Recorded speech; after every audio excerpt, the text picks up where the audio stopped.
Yo, what's up guys? So we're here to check out some new Yu-Gi-Oh cards, and first off, Simorgh is back. Back when Dark Simorgh came out, this card was like over $100, Dark Simorgh, but now we have an archetype for the Simorgh.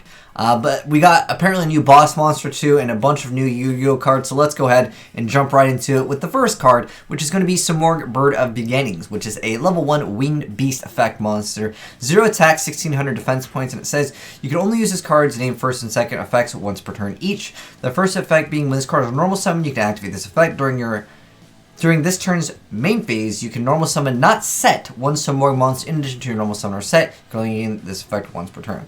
The second effect is if your opponent controls no cards in the spell and trap zones and this card is in your graveyard, you can activate this effect.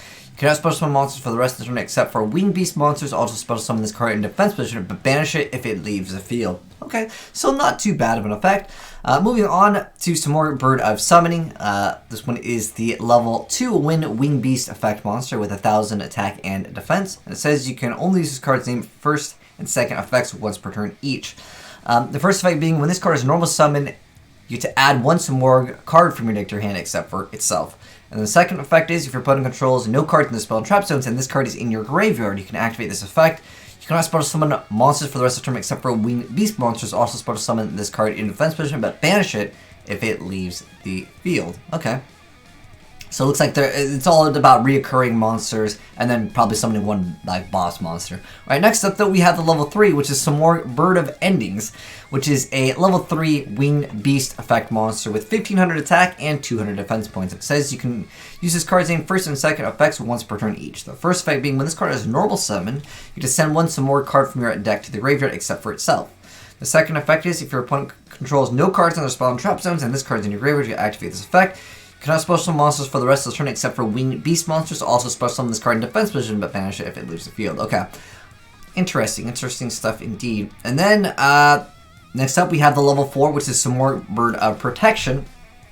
And it's, level 4 win, 1400 attack, 1000 defense. It says you can only use this card's first and second effects once per turn each. The first effect being when this card is normal summon, you can target one card in your opponent's spell and trap zone and return it to the hand.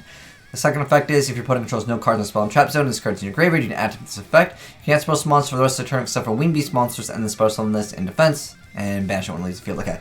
If it has this effect again, I'm just going to say that it has that special summon effect because there might be a lot of these and why go over the same effect. Alright, next up that we have Simorgh Lord of the Storm. Okay, so I guess we have more than one boss monster. Because this is the first time I'm also checking these out. But anyways, level 8 winged beast effect monster, 2900 attack, 2000 defense points. So you can only use this card's name second and third effects once per turn each. The first effect is when this tribute summon card cannot be targeted by an opponent's spell, trap, or effect. Okay. The second effect is when a spell, trap, card, or effect is activated as a quick effect, you can tribute one winged beast monster, then target one card your opponent controls and shuffle it into the deck. But it doesn't even negate the effect. What? Okay. Third effect is when a winged beast monster you control is destroyed by battle and this card is in your graveyard, you can add this card to your hand. Okay. Interesting. I just don't get this. When anything is activated, you can attribute and then just shuffle one. It should have been at least negate the effect. It just doesn't make any sense for the most part. But, I mean, you still get the plus. But wouldn't you want to protect this card itself? I don't know. Alright, here's the big boy. Alright, the card that I've actually been excited to check out, if it's any good. Darkness, Simorgh, level 8 Dark Winged Beast effect monster with 2900, so it has the same amount of attack and stats as the other one, 2000 defense. It says you can only use this card's first and third effects once per turn each. The first effect is if you tribute summon a dark or wind monster, you can special summon this card from your graveyard if it was there when you summoned or hand, even if not. Okay, that's not too bad. Alright. The second effect is this card's attribute is also treated as wind while it is in the monster zone. The third effect is when a spell, trap, or effect is activated as a quick effect, you contribute one winged beast monster to negate the activation. If you do, destroy it. Okay, now it's much better. Okay, I was just complaining about that effect. But now, because you can just get out this card, that's not bad at all. Because you can just get out two boss monsters. You just get double boss monsters. And then you have the effect to negate the effect and then shuffle one back. It is technically, it's a quick effect. Well, you'd have to have those other wind monsters, so you'd have to lose one of them. I don't know. I mean, like, yeah, you could either shuffle or negate one, at the same time, you're losing one of these. Unless you're going to be able to get out both these, then have more cards. But maybe, let's not get too ahead of ourselves. Maybe the other card will support this way of a playstyle. So, they get a field spell. It's called Elbor's Sacred Peak of Simorgh, which is a field spell card that says you can only use this card's second and third effects once per turn each. The first effect being Wind Wing Beast monsters on the field gain 300 attack and defense. The second effect is you can reveal one level 5 or higher Wind Wing Beast monster from your hand. For the rest of the turn, you can normal summon Wing Beast monsters with one less tribute. Ooh, okay. And then the third effect is if you control a Wind Wing Beast monster, you can immediately after this effect resolves, normal summon one Wing Beast monster. Okay. So, you're going to lose a lot of cards out of your hand, though, that's for sure. Unless, of course, the other support lets you special them from the deck. Next up, we have Simorgh Arrival, which is a normal spell card that says you can only activate one card with this card's name per turn. The first effect says discard one Wing Beast monster to add 2 Simorgh monsters with different attributes from your deck to your hand. That's not bad at all, especially because obviously you discard the other boss monster here. But next up, you can banish this card from your graveyard to reveal a Wing Beast monster from your hand. If you do, for the rest of the turn, if any monster with that revealed monster's name in your hand loses 1 level. Okay, that's interesting enough. So I guess the goal is to reduce it, because it is an 8, you can reduce it by 1, and then on top of that have 1 less tribute. But maybe if there's other support, it'll make it a lot better. But next up, we have Simorgh Rejection, which is a normal spell card that says you can only activate 1 card with this card's name per turn.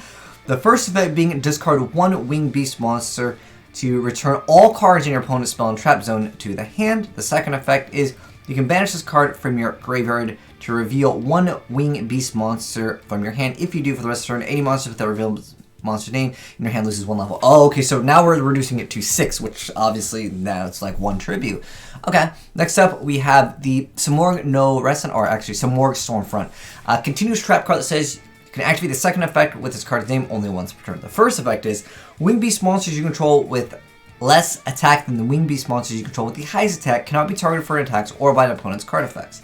The second effect is you can send to the graveyard both this card you control and 2 Simorgh monsters you control whose original levels are 7 or higher and whose original attributes are different. Return to the hand as many cards on the field as possible, and if you do, take 500 damage for each card to return the hand, then inflict damage to your opponent equal to the damage you took. Alright, so that's kind of interesting because you could maybe get some damage early on into the game, and then you could just be like, okay, we're just gonna... It reminds me of like, what is it? Ring of Destruction, although that card has gotten nerfed. Interesting effects indeed. But we do have some more Yu-Gi-Oh cards, but it's not looking like it's going to be uber S here. Because again, the problem that I have with it is like you're gonna have to tribute like at least 1 monster, and obviously you're gonna have to cycle through the cards. Then you bring back this, then you summon this card, and you hopefully have this card in the graveyard to bring it back. And then you have to have other monsters to tribute, but maybe more support later will come down the line. But let me know, guys, what you think of the Dark Simorgh. And yo, back in the day, like you said before, dude, I remember when original Dark Simorgh was over $100, and then it flopped super hard. The whole thing with Dark Simorgh, actually, we'll talk more about that later because I want to get into the newer cards, and then we'll have a little short discussion. But anyways, a new Link monster over here called the Wind Charmer Verdant.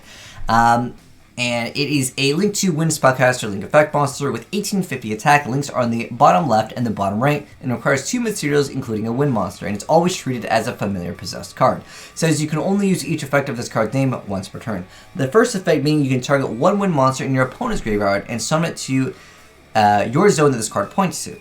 The second effect is, if this Link summon card is destroyed by battle or is destroyed by opponent's card effect while this card is in its owner's monster zone, you can add a Wind monster with 1500 or less defense from your deck to your hand. That's actually a really good effect that does not like negate the effects, or you can't activate monster effects with that name for the rest of the turn. So this card's not bad, it's just nice little extra card. And then yesterday we briefly mentioned about this card. They didn't show the name or the effect, but it's called Defender of the Netherworld Labyrinth, which is basically vanilla Link support. But anyways, it requires... Well, let's go over the effect and the stats. But first off, it's a Link 2 Earth Warrior Link Effect monster with 1400 attack and requires 2 normal monsters. It says you can only use the second effect of this card's name once per turn. The first effect is non-effect monsters you control gain 500 attack. Also, effect monsters your opponent controls lose 500 attack. The second effect is if this card is destroyed by your opponent, you can target 1 non-effect monster graveyard and special summon it. It's not too bad. Maybe a small little stat boost, but overall, it might just be used as a stepping stone for, of course, more things. But it doesn't do anything to further your step because it has to be destroyed by your opponent. If it only allowed us to destroy it by our own card effect and then get back something, it would be so much better. But who knows? Maybe we'll get more vanilla Link support in the future. But anyways, going back to a Dark Simorgh, the whole way that this card was supposed to be played here is all about, well, like this is the actual Dark Simorgh. The rest of the stuff is kind of just outdated stuff, but it does support this card because this card has an effect where where it's well, face up on the field, it's also treated as wind, but you can banish a dark monster and one wind monster from your graveyard to special summon this card from your hand. And then you can also banish one dark and one wind monster from your hand to special summon this card from your graveyard. The problem that I have with this is if it allowed us to just banish or reset the cards that were banished, because remember, going back to the Simorgh support, because this is what the whole video was really about, the problem is that these cards get banished when they leave the field when you're special summoning via their effect. If the OG Dark Simorgh, or maybe if they have other support that resets our cards that can get a bonus effect, like you basically put back like 2 of your banished Wing Beast or something. Maybe there is other support for another archetype that would work, and let me know down below because it's just Wing Beast. But if we were able to do that, then get some, maybe like a draw 1 card or something. But it would make the deck so much better. But overall, my impressions on the Dark Simorgh stuff, it's kind of mediocre right now, but again, it does give you that option to just summon 2 big, strong monsters, and they can potentially bounce back a card, or of course negate an effect. But you have to lose one of them, or tribute another card, and are you going to be realistically doing that? It might be very difficult, but again, later support down the line might make things much easier for the deck. But anyways, hope you guys enjoyed seeing that. Like I said, let me know your thoughts down below on any of the cards.